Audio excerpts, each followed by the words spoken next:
Θεία χάρητη και φιλανθρωπία πάντοτε νυν και αεί και εις τους αιώνας των αιώνων.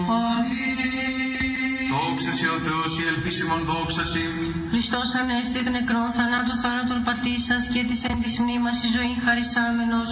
Χριστός ανέστη εκ νεκρών θανάτου θάνατον πατήσας και της εν της μνήμας η ζωή χαρισάμενος.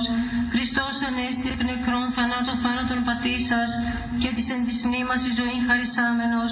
Κύριε ελέησον, Κύριε ελέησον, Κύριε ελέησον, Πατερά Άγιε ευλόγησον. Ο Αναστάς εκ νεκρών Χριστός ο αληθινός Θεός ημών, τες πρεσβείες της Παναχράντου και Παναμομαγίας Αυτομητρός, δυνάμει του Τιμίου και Σοφίου Σταυρού, προστασίες των Τιμίων, επουρανίων δυνάμεων ασωμάτων, οικεσίες του Τιμίου και ενδόξου προφήτου Προδρόμου και βαπτιστού Ιωάννου, των Αγίων ενδόξων και καλλινικών μαρτύρων, των οσίων και θεοφόρων πατέρων ημών, των Αγίων και δικαίων Θεοπατώρων Ιωαρκήμ και Άνης, του Αγίου ενδόξου μάρτυρος Θαλελαίου και της οσίας Μητρός ημών Λιδίας, και πάντων των Αγίων ελεήσε και σώσε ημάς, ως αγαθός και φιλάνθρωπος και ελεήμων Θεός.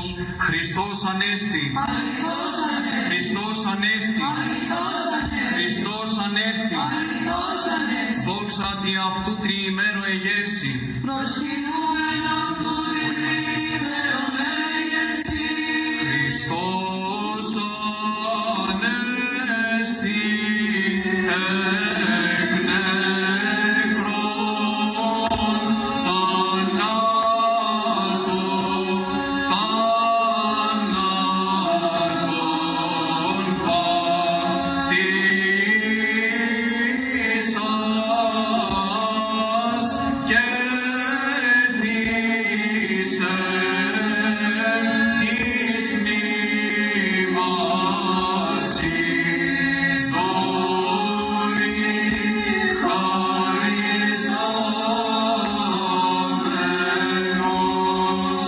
Χριστός Ανέστη εκ νεκρών θάνατον πατήσας και της εν της μνήμας η ζωήν χαρισάμενος.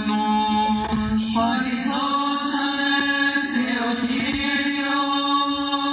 Χριστός Ανέστη βοήθεια μας. Εφόντε τύχη της καλής μετουσίας των ζώων